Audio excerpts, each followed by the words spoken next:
Sobrang excited ho. Good evening, Ariel Antimaro. One of the brightest prospect right now in the Philippine boxing, of course, isa rin sa na-produce ng MP Davao Boxing Stable under the guidance of Coach Nonoy Neri. And of course, isa na rin sa suki ng Blow by Blow promotion. So, Ariel, ang first question ko sa'yo is, nung time na inoperan kang lumaban dito sa Trila in Manila 2, ano yung naramdaman mo? Kasi very historic event to eh. Nagsimula kay Muhammad Ali ni Joe Frazier. Sobrang excited ho. Kasi opportunity ko po yun.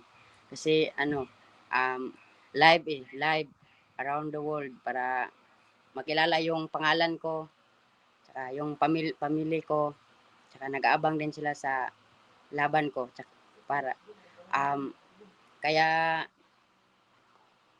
pag-igihan ko mabuti para sa aking laban na darating. So alam ko Ariel, hindi na bago para sa'yo na lumaban sa abroad kasi lumabang ka na sa Thailand tapos sa Japan pero hindi masyado pinalad.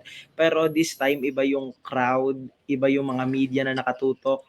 Hindi lang iisang bansa ang manonood ng event since pang buong mundo yan since it is the commemoration ng Trila in Manila.